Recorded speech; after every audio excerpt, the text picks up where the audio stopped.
করা নয়। সুন্দরবনকে রক্ষা করা মানে সুন্দরবনের কিছু গাছগাছালি রক্ষা করা নয়।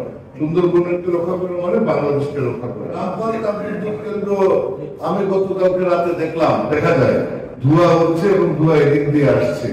তখন তো মনে হলো যে মংলার মানুষ ক্ষতিগ্রস্ত, কারণ আমেরিকাতে গবেষণা করে দেখা গেছে যে কয়লা বিদ্যুৎ কেন্দ্রের যে ধোঁয়া চুল্লি দিয়ে বের হয় তাতে যে পার্টিকেল ম্যাটার বা পিএম বলে এটাকে, পিএম এর বিভিন্ন সাইজ আছে, পার্টিকেল ম্যাটারের বিভিন্ন সাইজ আছে, 2.5, 10 এরকম।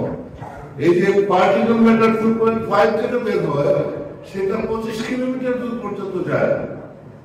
এই জন্য সাধারণত কয়লা বিদ্যুৎ কেন্দ্রের এনভায়রনমেন্টাল ইমপ্যাক্ট অ্যাসেসমেন্ট করে যখন 25 কিলোমিটার রেডিয়াসকে তারা কনসিডারেশনে নেয়, তো এটা তো 10 কিলোমিটার হবে না, 25 কিলোমিটার তো অনেক দূরে। কাজেই আপনাদের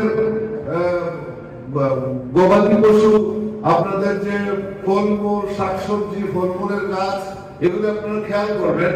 কয়লা বিদ্যুৎ কেন্দ্রের আশেপাশের গ্রামগুলিতে কিন্তু ছাই পড়ে, এগুলোতে নষ্ট হয়ে যায় এবং ফলন হয় না। কাজে আপনাদের স্বাস্থ্য ঝুঁকি তো হচ্ছে, পাশাপাশি আপনাদের জীবিকার মধ্যে আঘাত আসতে পারে।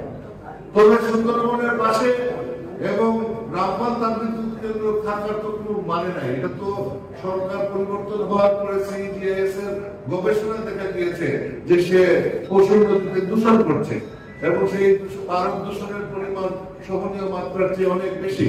কাজে আমাদের পরিবেশ সংরক্ষণ আইন দিয়ে তো এখনই বন্ধ করে দেওয়া উচিত, কারণ এটা আমাদের জনস্বাস্থ্যের উপর ক্ষতি করছে, এটা আমাদের বায়োডাইভার্সিটি এবং অ্যাকোয়াটিক রিসোর্সের ক্ষতি করছে। কাজে যেটা আমাদের ক্ষতি করছে, যেটা মানুষকে মৃত্যুর দিকে ঠেলে দিচ্ছে, যেটা মৎস্য সম্পদকে হারিয়ে দিচ্ছে, যেটা সুন্দরবনের প্রাণ প্রসন্ন নদীকে নষ্ট করে দিচ্ছে, সেটা এক মুহূর্ত চালু থাকবে কেন? এটা তো প্রতি মুহূর্তে ক্ষতি করছে। স্পষ্টভাবে আজকে বলতে চাই, রামপাল তাপবিদ্যুৎ কেন্দ্র অবিলম্বে বন্ধ করতে হবে। যদি অবিলম্বে বন্ধ করা না হয় তাহলে বুঝতে হবে যে সরকার সুন্দরবন রক্ষা করতে আন্তরিক নয়।